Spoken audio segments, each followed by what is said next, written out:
Welcome to the Fireplace Podcast. This is episode 7 and it's a Q&A special. First, our disclaimer. We're not financial advisors and this isn't regulated advice.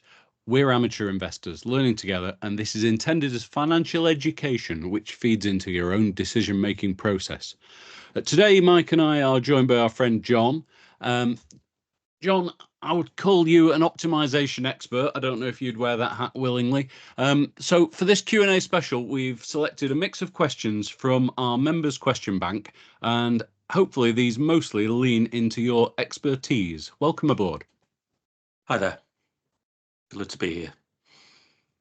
And we've also got Mike with us. Hello, Mike. Hi there. Nice to meet you both again. Good to see you. Today's format, we're on, I would say I'm the weakest of the three of us on the topics we're covering today. So I'm going to try and keep out of it. I'm going to be question master. So you're going to hear the answers from John and Mike. And hopefully I will play the dumb listener who wants to try and understand what you're talking about, guys. Yeah, we're slightly ahead of you in the age game, aren't we, Andy? So we're both... yes, definitely. Only marginally. We're both already in drawdown and we both retired, whereas you're the young pup, and you've only just retired and only just about to go into drawdown. Yes, I qualified for drawdown yesterday. Woohoo! Congratulations. Thank you very much. So we've got a gentle starter question before we get into the more meaty topics. The first question that we've selected is, how does one deal with one more year syndrome when basically you've already won the game? So I think you're starting off with my sort of weakest area and probably showing me up here as in the fire community. But I think I'm not really the right person to answer that, and I'm a bad example. I mean, I've got a good excuse, and I'm going to stick to it, that I didn't actually know about fire until I was about 10 years after FI, and that was COVID. So then that was another year, but even then, it took me a year to press the button on my resignation email that I'd had written, so I was deep in one more month syndrome at the end. So it took me a long time to get to that point. And, I was 10 years past FI, or more than that. So obviously I was on a sub 3% withdrawal rate. I've got DB pensions coming up in not too distant future. I've got contingency lined up, and it still took me a year to press that button. Hard. I think it's not uncommon. I think one more year syndrome is not widespread, but I think it's pretty common. But I reached my FI number and I was contracting. I came to the end of a contract and thought, right, now do I take a new contract? And then I think about the time I decided not to, the new offer came in by email and someone said, there's a new role coming up. You can do 3 days a week from home. You don't have to go into the office at all. The rate's gone up a bit. It's with the same guys you're working with last time. It's the same people. It's the same customers. It's the same business. And I thought, actually, another 6 months. Yeah, why not? So I didn't succumb to one more year syndrome, but I did half of it and did another 6 months. Super. Yeah, I don't know if it's worse the longer you've worked, so the older you are, the longer you've been in work, the harder it is to give up, or whether that's just an individual thing. I don't really know.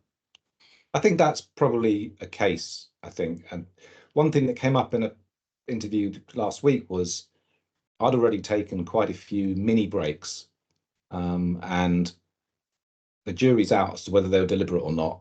They're between contracts, and was I actually looking for work, or sort of? I put it as I wasn't not looking for work, but I ended up taking quite a few breaks between 1 and 3 months in the last, I'd say, 5 or 10 years of my career. So I got used to having breaks here and there, and so pushing the button wasn't too scary, and it wasn't that surprising that I sort of ended up doing another 6 months to finally kill the damn thing off. Have we got anything to help people that are at that point? They've hit their FI number and are trying to make the decision. They're wrestling with pressing that button. What helps them? What can we tell them? I mean, stack the contingencies up, do the modelling, get comfortable with the volatility, But I think in the end, what triggered us, or was our eventual trigger, was a major life event, which was my daughter getting married, or our daughter getting married. So we used a life event as a trigger in the end.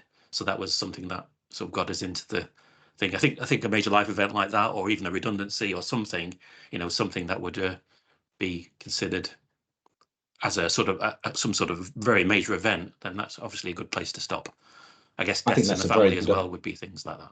I think it's a very good idea to have a hook to hang it on of something like a major event.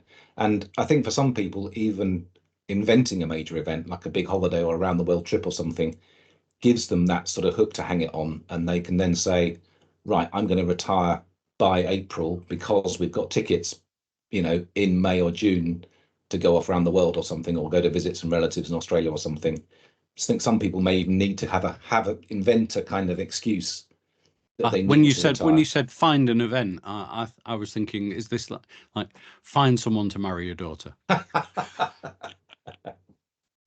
Right. Yeah. We'll call that one covered. So the first of the meaty topics, we've been asked about bridging because people do get confusing about this. The question that came in was worded like this: I hope to retire before I'm old enough to have access to my personal pension. So I know I need some sort of bridge fund to draw upon during those years. How do I figure out how to split my savings between ISA or GIA and SIP or LISA? I think perhaps sorry, I was going to bet, I know this is your question, John, but I was going to butt in and just sort of put some context around this for people who don't necessarily know some of the jargon. That when we talk about bridging, what we mean is you finish work and you're, say, 52, and you've got maybe 5 years until you can get to your pension, and you're going to need something to live on. And what we refer to as a bridging fund is a pot of money somewhere that can provide you with an income until you get to the next bit of income that's due your way. Very good. Well, okay, so yeah, so what I say to this is it's actually quite straightforward to do this, or the underlying principle is straightforward, but it's actually quite difficult to explain simply, and it's quite difficult to understand, I think.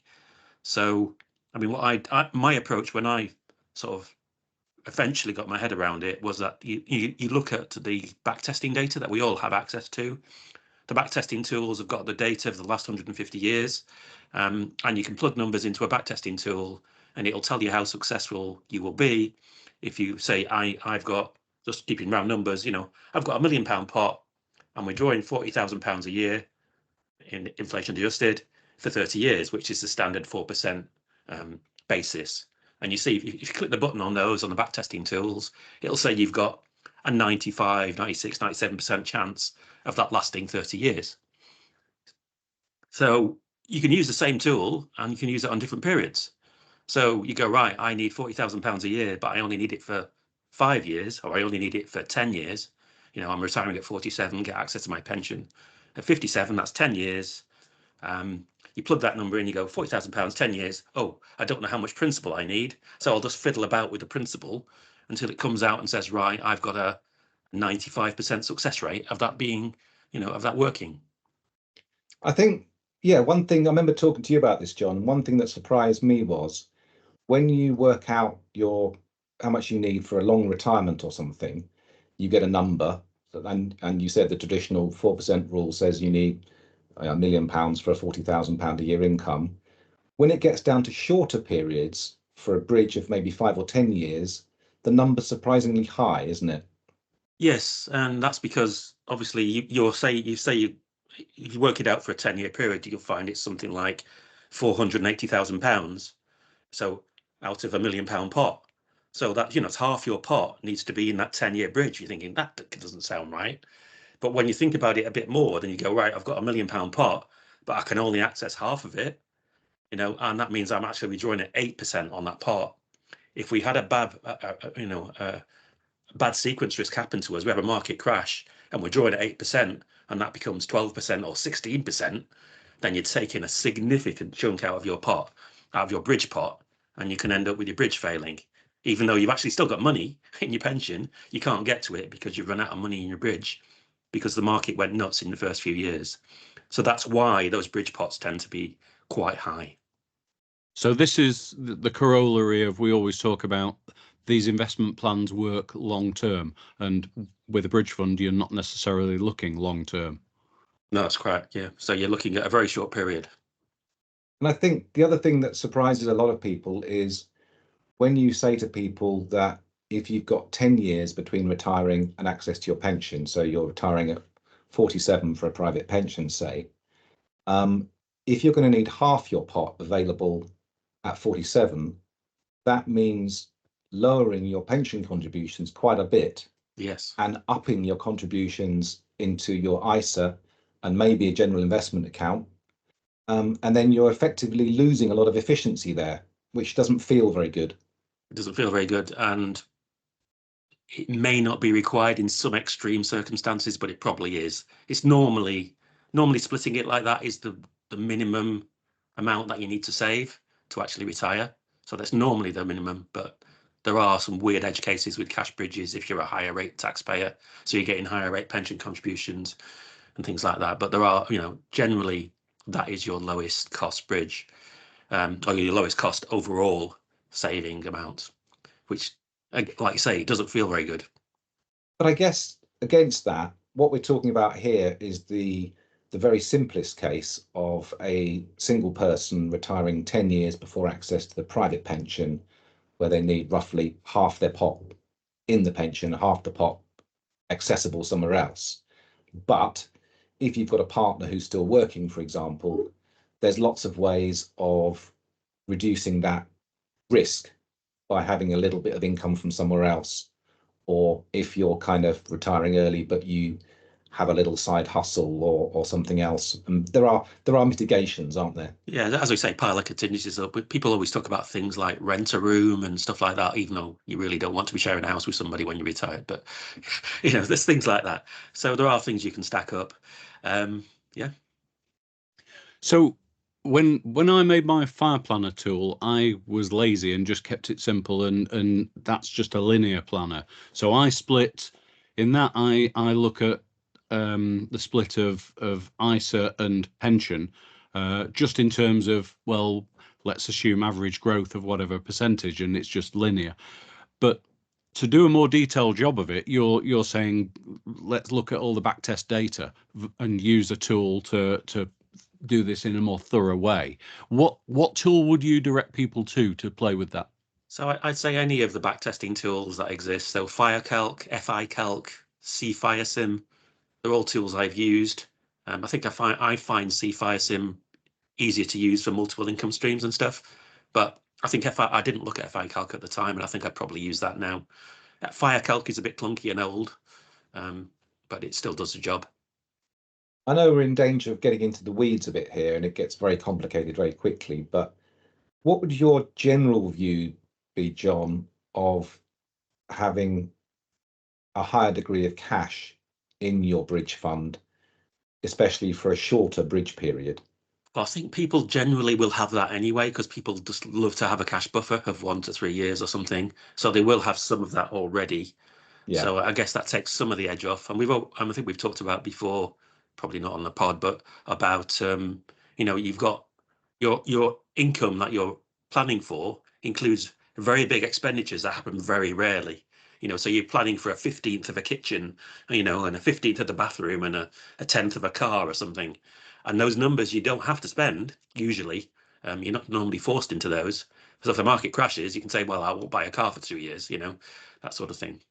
I think going back to our previous topic about 1 more year syndrome, I have heard people say that they use that extra year beyond financial independence as a way of ticking off some of those big ticket items. So they're financially independent, but they think, well, I'll work an extra year and that'll pay for the new roof on the house that we need, or that'll pay to upgrade the car. And that way they're not quite using the extra year to put in the pot, but they're using the extra year to do all the contingency things that will then make retirement better for them. And I think the same thing can work before a bridge as well. So you get your new car while you're working before you retire. Yes. And then your bridge fund doesn't need to have a tenth of a new car every year. Yeah.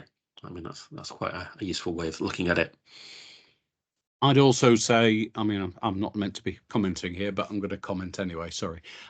I see coasting as a big part of the answer there. That if you're saying, well, I'm sort of retired, but I'm still going to do things for income. That's the protection. Surely, if your bridge fund goes wrong, because you can say, well, I'm willing to do a bit of work at this point, or I'm willing to flex and say, well, I'll forego the expensive holiday for this year. I think that's true at the start, but I think my experience, and I think a few other people I've spoken to, is that at the start of retirement, you're much more willing to go back to work, but I think that wears off pretty quickly, depending on what job you do. Yeah, Excellent. Yeah, a lot of skills atrophy quite quickly as well, don't they? Yeah, I mean, there's things here we could go into, like cash bridges and the bridge to state pension on the other side as well, but I think we'll leave that for another time.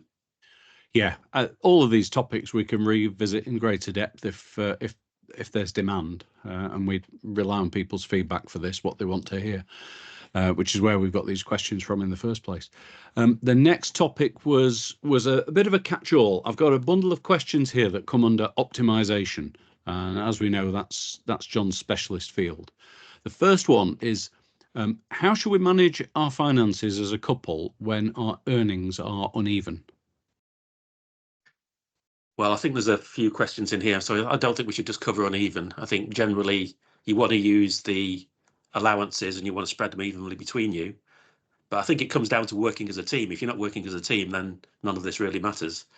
So you need to be working as a team, and usually one partner in the relationship might be the finance guy or the finance girl, and the other person does just goes along with it. But you need to have those shared allowances. So you're doubling your pension allowances, you're doubling your ISA allowances, you're doubling your allowances in retirement as well by doing that. So your personal allowances, and if you've got taxable accounts, you're doubling those as well. I think one of the examples that Andy and I were discussing was a couple where both partners have come from previous relationships where their previous partners have been very bad with money, and they've wanted to keep their finances separate for kind of historical reasons. And I think that can make life a little bit complicated because they're running effectively two parallel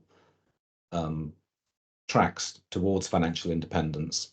And I think in those circumstances, all you can really do is try and optimize for the individuals, and then hope at some stage, maybe later on, they decide to pool their assets, and then they can start to make use of sharing accounts and things. Yeah, so it would only really matter if they were in effectively different tax bands. I think it would probably be okay if they're in the same tax band, but if they're in different tax bands, there are optimizations you can do, particularly around pensions, where the higher rate pension is usually way more effective than the basic rate pension, even after allowing for tax on withdrawal. So you've got that sort of thing on one side. And of course, if you've got taxable accounts, you want that to have the lower rate taxpayer to have that taxable account, or most of it, because of the lower dividend tax and the lower gains tax when it comes time to sell. So I would say mainly it's about pensions and taxable accounts. So, a high rate taxpayer, you definitely want to lean on their additional contributions, and basic rate, you want to lean on the lower tax rate payer to have the big GIA, big taxable account. I mean, there are other minor optimizations around things like marriage allowance.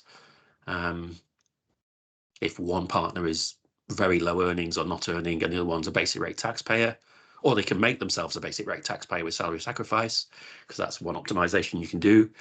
And I think also trying to stay out of the next band, is probably what you're aiming for as well. So if you've got two people in the same tax band, but one's near the top, you want to make sure that that person doesn't go over the top, especially if it's like into the 100K limit and you start losing the personal allowance.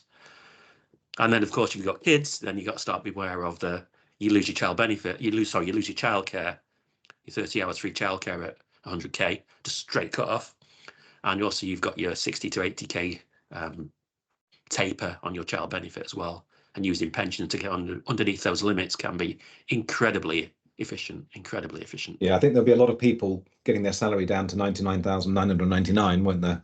Well, you see people doing that and they forget about dividends and interest, and then they go, "Oh, I'm a pound over," because your dividend, Yes. your dividends on your taxable account, you go, "Oh, I've only got £400." They're not counting. Yes, they are. £400. It's under the limit, but it's still taxable income. So You go over the limit. Always play it safe with a bit of contingency. Yeah, you've got to play it safe with those numbers, and also you've got taxable benefits. You get your medical benefit at work and stuff like that, and that counts. And they go, "Oh God," so you need to come down a fair bit under usually to be safe. So there's a bit of a limit around there. But say yeah. So that's probably the next all we need to question we've say. got: should I take all of the tax-free cash out of my pension as soon as I'm allowed? What are the pros and cons of this? So what would you do with it? Would you stick it in a GIA and manage that? I mean, that doesn't sound like a fun job if you haven't had one before. I mean, ignoring the obvious Lamborghini answer, I think there might be a couple of sensible answers here. One is possibly to pay off a mortgage. If you've got a mortgage, particularly one that's stuck at a high rate and doesn't have too many penalties for paying it off early, there could be a case for saying, well, now's the time to pay off at least a chunk of it with that tax-free cash. The other thing I was going to say is, and I've got experience of this with friends of mine, it's a good time maybe to gift some to children.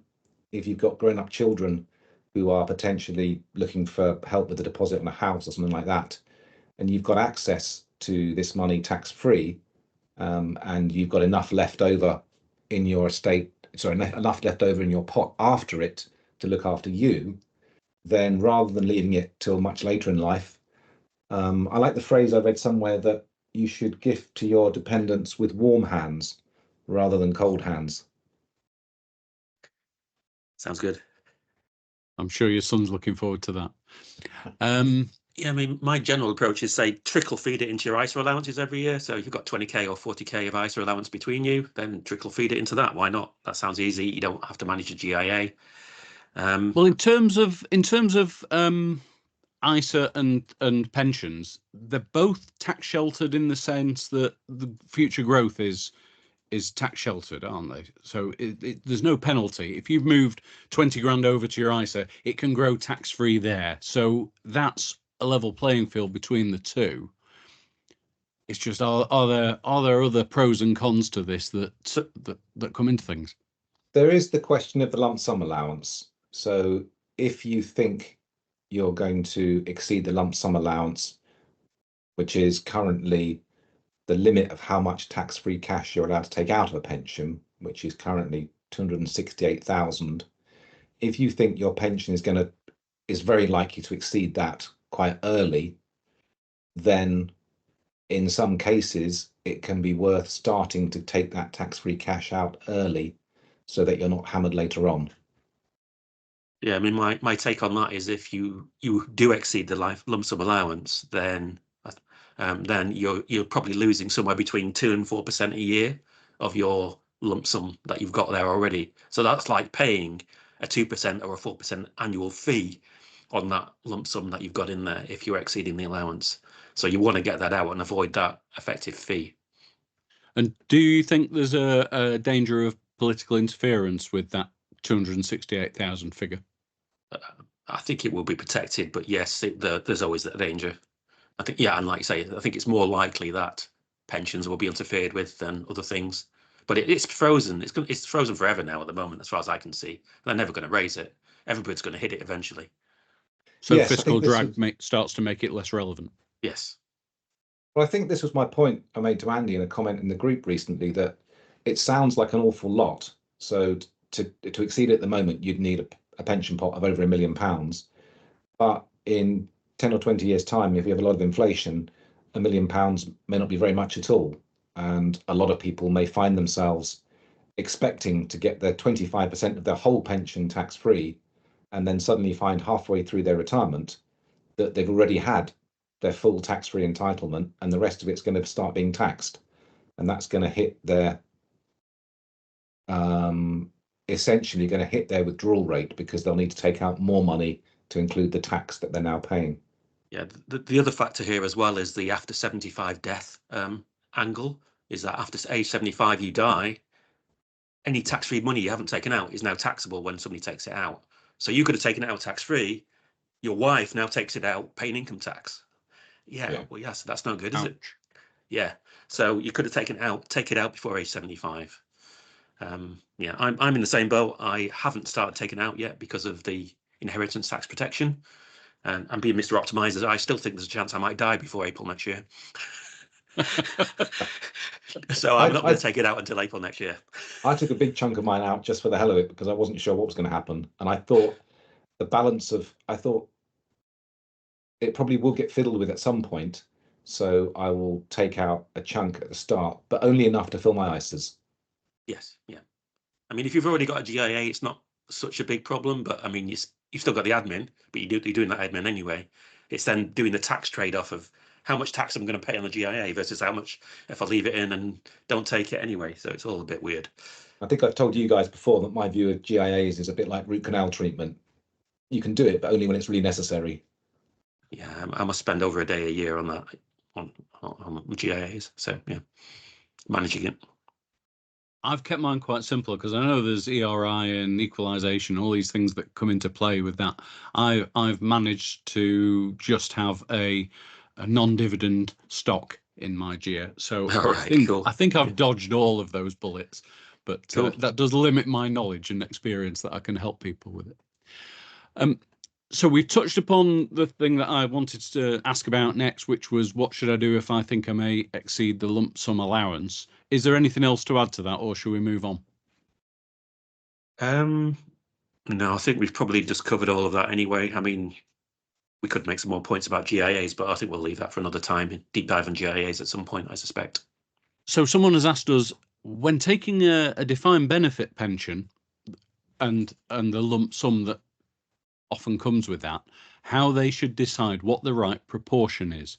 So these are a bit of a mystery to me, DB pensions, because it seems like they all have their own rules and they can magic up different rights for tax-free cash to the rest of us. Is that right? Yeah, that's right. Yeah, they all have different rules. Literally every single one is different.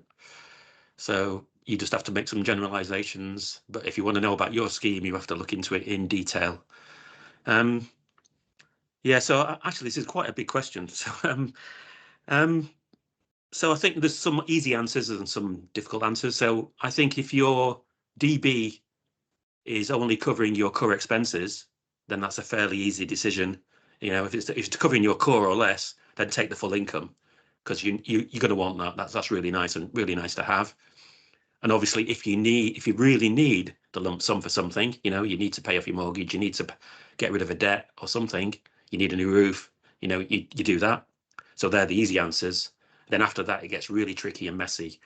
I mean, there are some maths to help you understand the decision-making process, but I've been through this and I found it was like 10 to 20% maths and 80% mindset, you know, of thinking about, you know, what it really meant for you long term.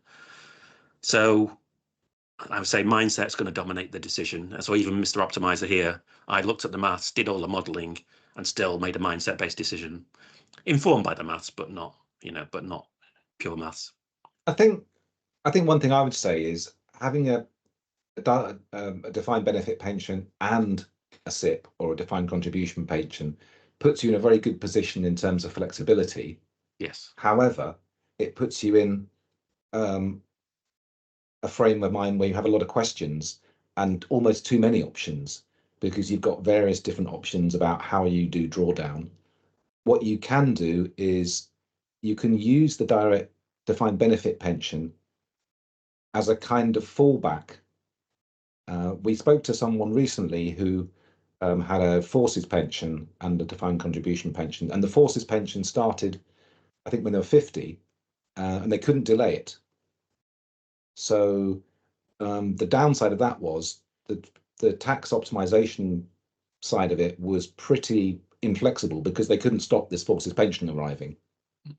But the good side of it was, even though it wasn't quite enough for them to live on, because they had so much of their income guaranteed, it means they don't have to worry too much about what happens to the defined contribution pension if the market goes down or there's a crash for a few years or those kind of things. And there are some options you can do there. And I think one thing that came to mind, and this is quite a specific thing, is if you're living on a defined contribution pension and waiting for a defined benefit pension to arrive, and your defined contribution pension collapses because the market goes haywire, you may well have the option of taking the defined benefit pension early at a reduced rate, but that might be worth doing. Because I think I've mentioned this before. It's a great sequence risk mitigator. Take your defined benefit pension early if the market crashes, because then it suddenly drops your withdrawal rate on the other stuff by a huge amount.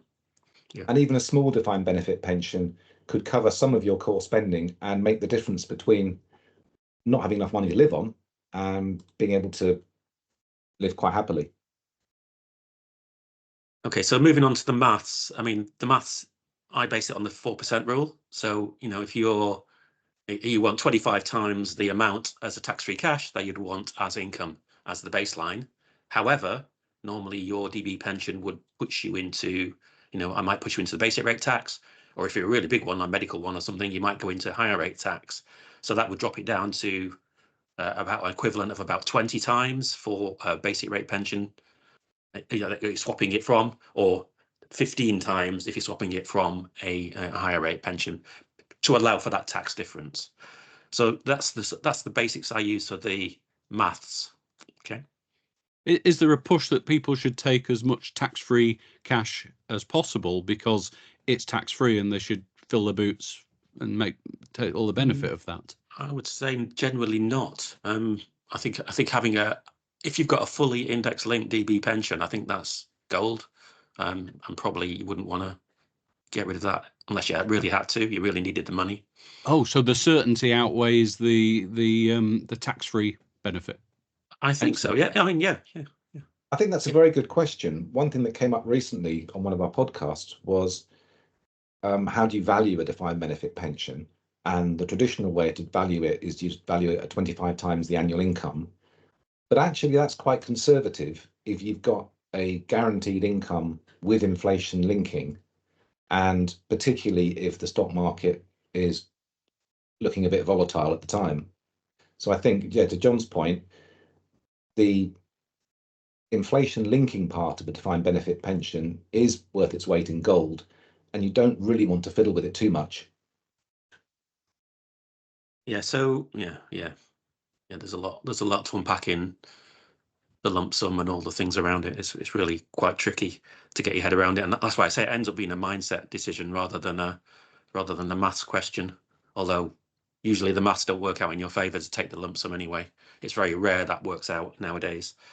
One thing that confused me was when I looked at a friend's defined benefit pension was it looked like there were different rates of reduction for taking the income early, but the lump sum didn't seem to kind of be reduced at the same rate. Yeah, I've never understood the maths of the differences. And it's very, very complicated. And you had to, you assumed I naively assumed that if the income went down by 5% every year you took it early, the lump sum might go down by 5% as well. But no, there's nothing like that. And the lump sum disappears completely at a certain year. So there are some years where you suddenly just don't get a lump sum. And it was all very crazy. This is talking about a slightly different subject, but yes, yeah. So getting back to the maths then. So what you need to know is the conversion factor between income and lump sum. So you might get offered, an extra 15,000 pounds lump sum for every 1,000 pounds of income that you give up. So that's a 15 to 1 conversion factor, or as the finance industry calls it, a commutation factor, because they like to use impenetrable words. But yeah, so I think we generally find, or what I've seen is the commutation factors are between 12 and about 16 for most current pensions. They used to go up quite a lot higher. So I've seen 20 and 25s. And my wife had one that was 25, which was like, wow, yeah, hand off. But other than that, they've generally been about 15, 16 for private pensions, and they've been about 12 for government pensions, which is terrible. You really don't want to be taking that unless you really have to off the government pensions. But so there might be mindset reasons for doing so. And of course, we've got this other problem, is that a lot of private pensions aren't index linked or not fully index linked. So they are capped, growth capped. And generally now they're capped at 2.5%. They used to be 5 and then 3, and I think most of them are now 2.5. And if you've been in a scheme over the years, you might have multiple ones. You might have all 4. You might have 5, you might have 3, you might have 2.5, you might even have a 0, depending on what you've done.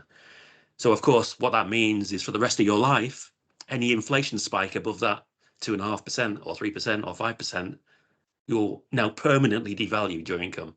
So it's a bit like having cash, where inflation eats away at it. So it's a bit of a nightmare, and that might also taint your views on what conversion factor you're willing to accept, because obviously that means a lower conversion factor is still okay.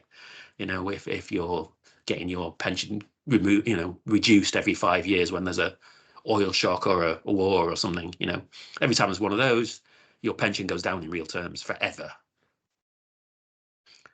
Yeah, and there are other things we could talk about here about you get other options as well on private schemes. So I think we'll save that for a deep dive another time on DB pensions.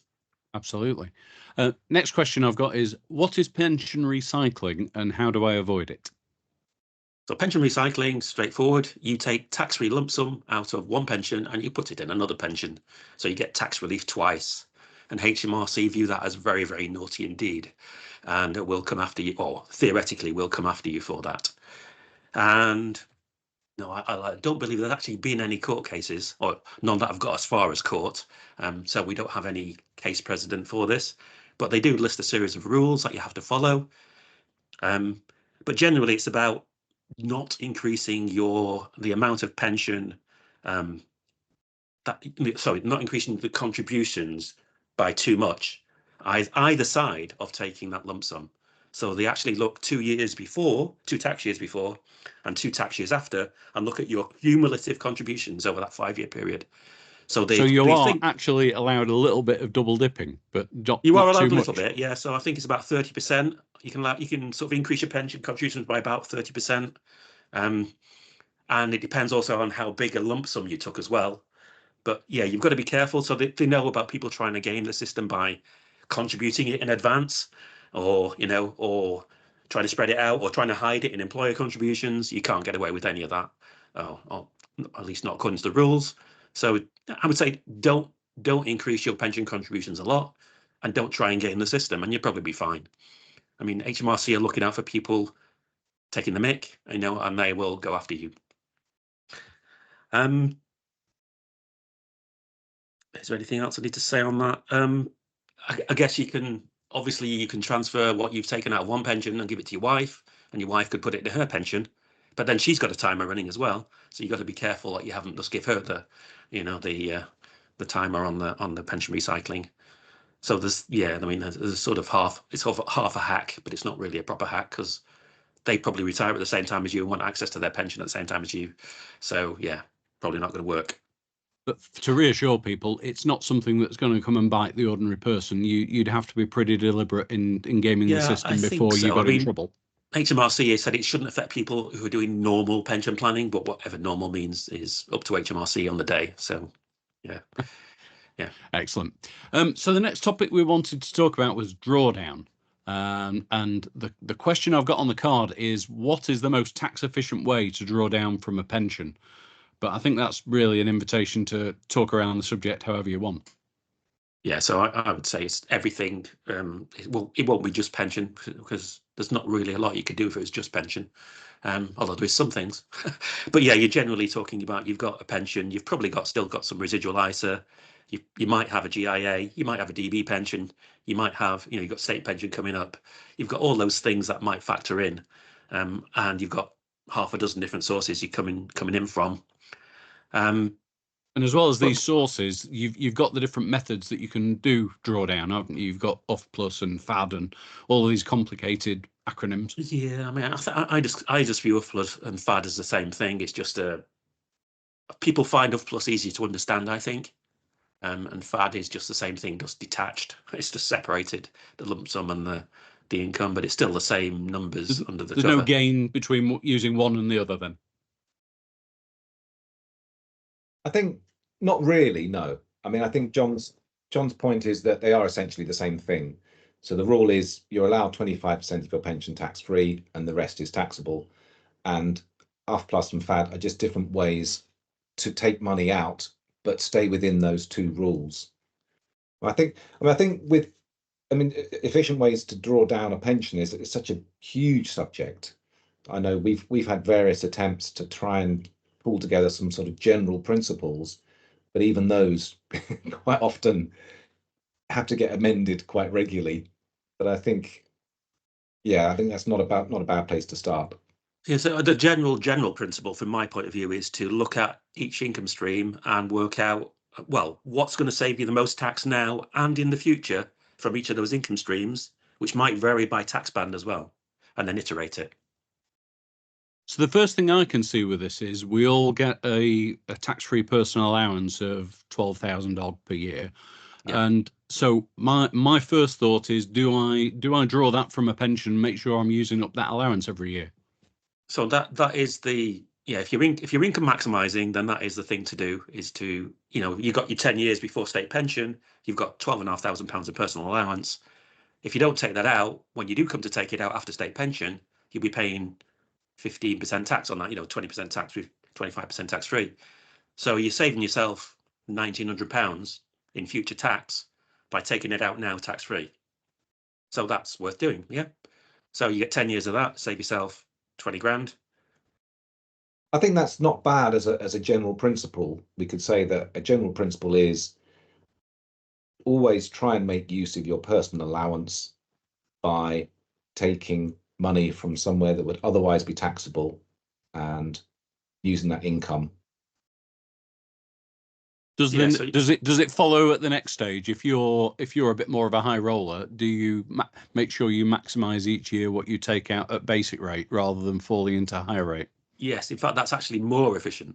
That's actually more efficient than the other way around, actually. So yeah, so if you know you're going to be a higher rate taxpayer when state pension hits or something, or later on, then paying basic rate tax to avoid 40% tax later is actually really, really efficient. I was surprised when I ran the numbers and it came out really amazing. I thought it would be quite marginal, but it wasn't. It does give you a bit of a headache as to what to do with the money, doesn't it? Yeah. That's another issue. Well, if you're at that level, you're probably thinking about inheritance planning as well. So you might be gifting it, or there's all those things that come into it.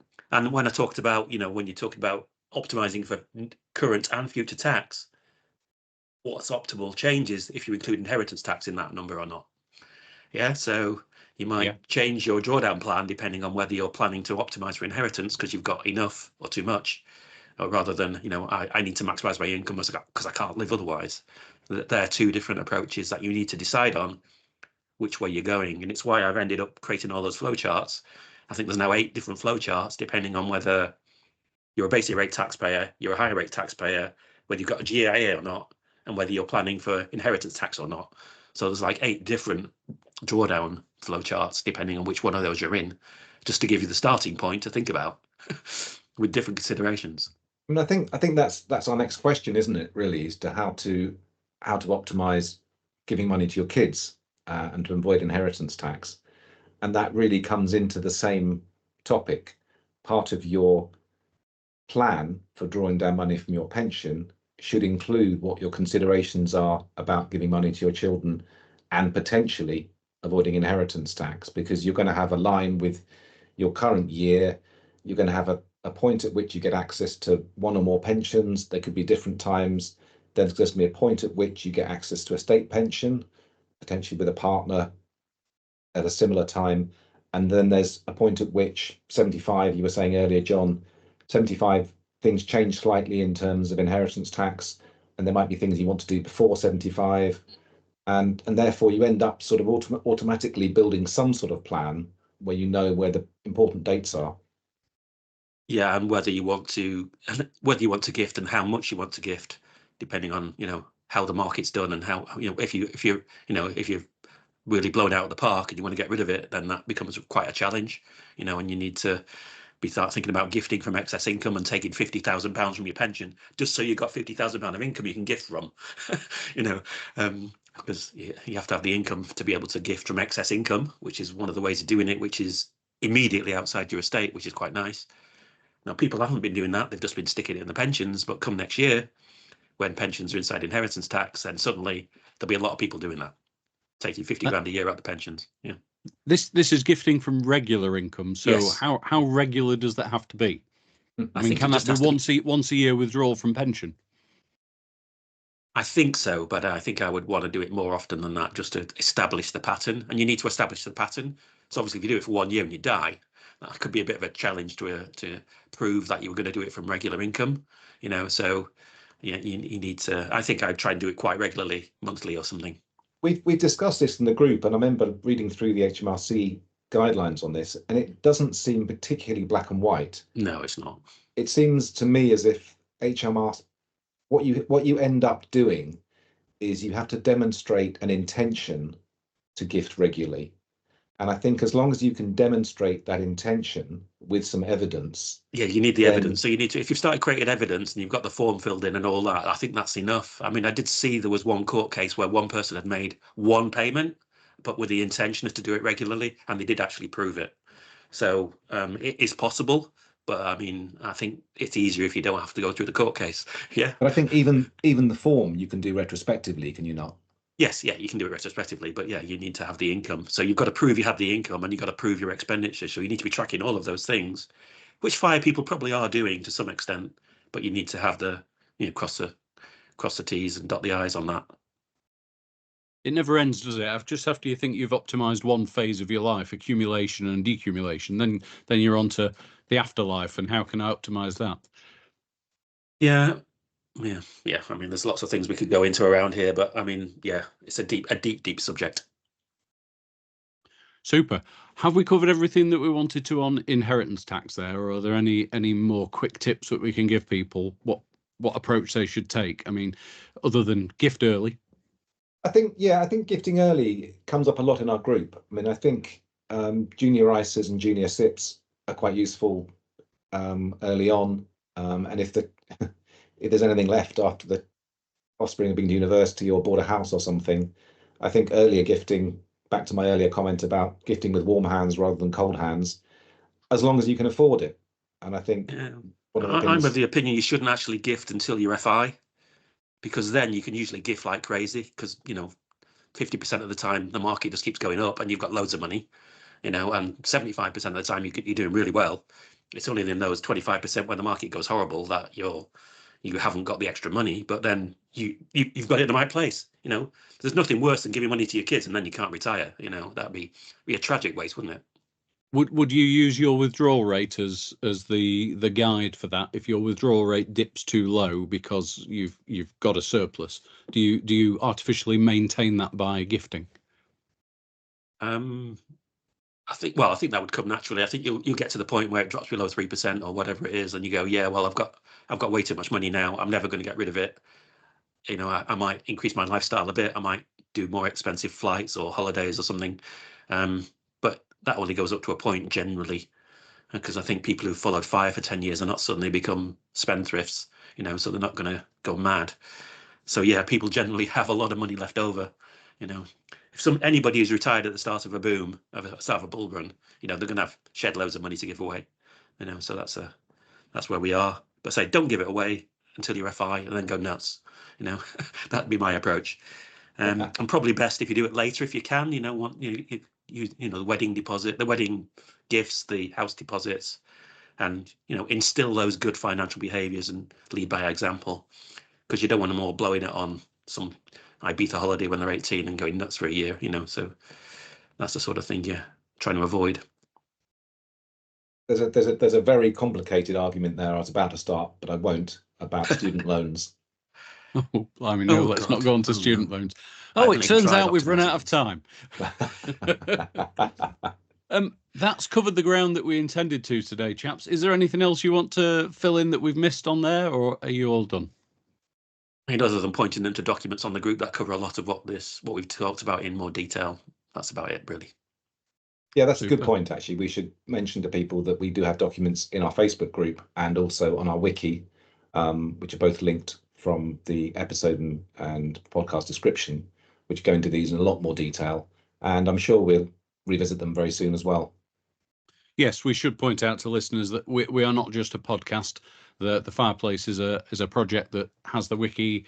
It has a Facebook group. If you need help, the help's there. And we're a community who get together and do things in person. And there are all sorts of strands to it, and we have a lot of fun. Right, with that done, I think it's time to wrap it up. Thanks for coming on, John. Thank you. And thank you for your input as well, Mike. Always valuable. Thanks very much. Thank you for listening. We'll see you next time. Bye-bye. Cheers. Thanks, everyone.